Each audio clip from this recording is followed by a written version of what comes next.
All right, to our next story. Ordinarily speaking, a police invitation is a formal request for an individual to appear at a police station or another law enforcement facility just to provide information, answer questions, or participate in an investigation. The president of the Nigeria Labour Congress, NLC, Comrade Joe Ajaero, has elected to honor the summons by the police over allegations of treason and terror financing. Recall that ahead of the visit, the NLC Central Working Committee, CWC, had issued a circular mobilizing union members and affiliates nationwide for a march on police head offices across the 36 states and the FCT. Of a truth, when men and mountains meet, Emeka, great things are done. But first, let's hear from the NLC president himself first. Let's hear from him. We have to press for its implementation as soon as possible. Every other thing that will make the welfare of the Nigerian worker to be worthwhile will be involved in it. We will not listen to any distraction. On behalf of the NLC, NAC and NEC, and CWC, and the level of solidarity they showed here, I want to thank every one of you. To correct the impression, what we had is quite different from what was contained in the invitation letter. Wow! So, but whichever that is the case, now that they have learned their lesson and correct themselves, we have taken it in that manner. So they said that the NLC president, they just want to ask him one or two questions in respect to the tenant that is here.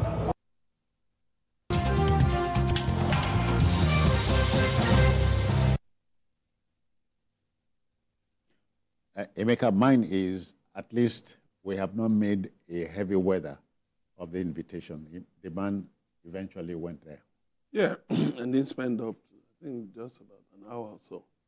You know, well, invitations are routine, but I think my observation, you know, one, the manner in which the letter was addressed, Joe Ajaero, Nigeria Labour Congress, is the president of Nigeria Labour Congress now. With you because of a letter, now remove his title as president of Nigeria Labour Congress. One. Two, the threat to arrest him if he didn't turn up. It was on these things and unnecessary. The police are the prime agency in internal security. And if they have to invite, they can invite somebody without adding drama and, you know, now making, you know, giving room for suspicion, for people to read meanings into it. That is the other one. The other one I want to say is that this whole thing started with, first of all, the raiding of the Labour House.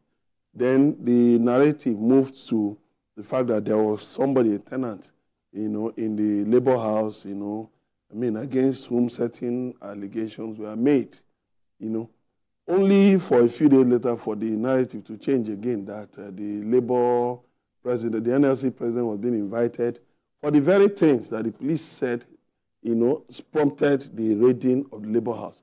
So as it stands right now, we don't even know who are they actually after. Is it the NLC, or is it the tenant of the NLC, or is it the NLC president? Because we have seen three different scenarios in just one story. So the police should come out and let us know what is really going on.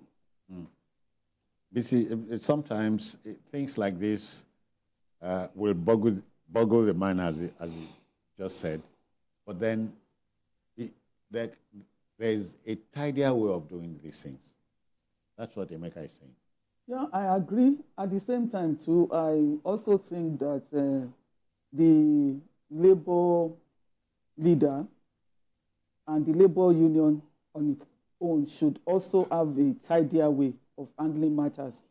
Okay. Yeah, because also the way the whole thing was found out. Yes, was projected to the public shows that even the labor itself is presenting itself as a victim, a tool that can disrupt anything at will, which I don't think should be a narrative from the labor union. Because if you say because your leader was invited by the police and you are now saying that you are going to shut down the economy, you are going to shut down this, you are going to do this.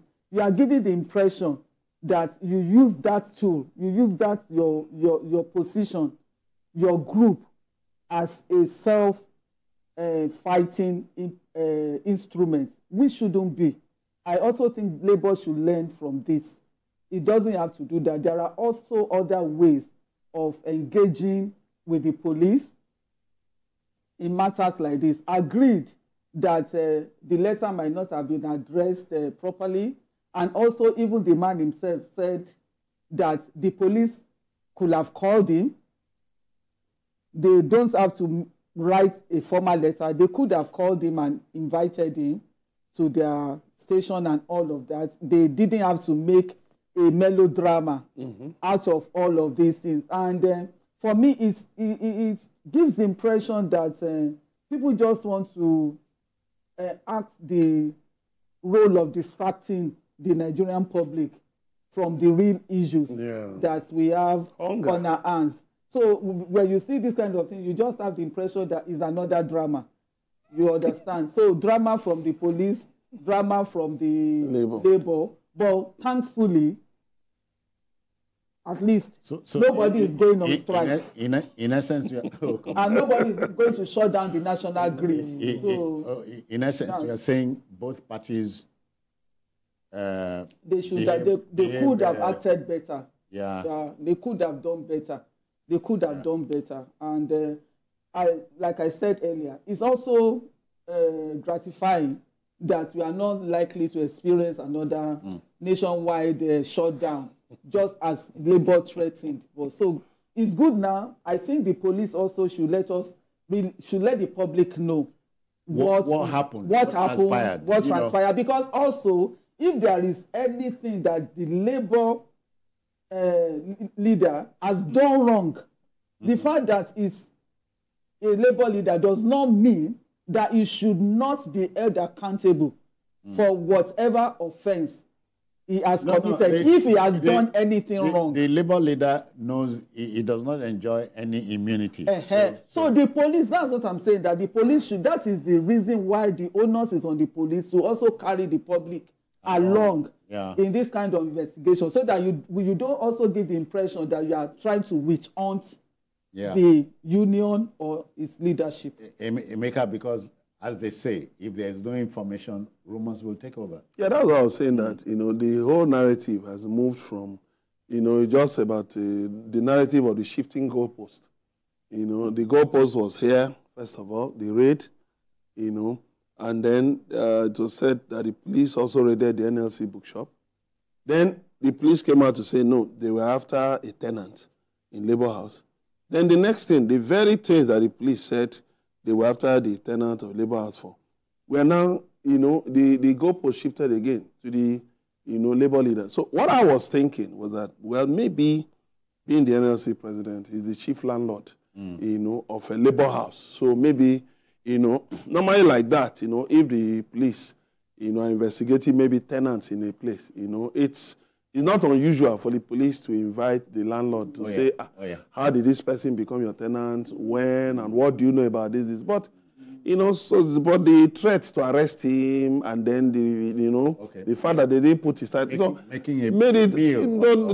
now took everything away from, what should, routinely just be a routine, be routine police work. Okay. Thank you. Gentlemen, we must go on a break now.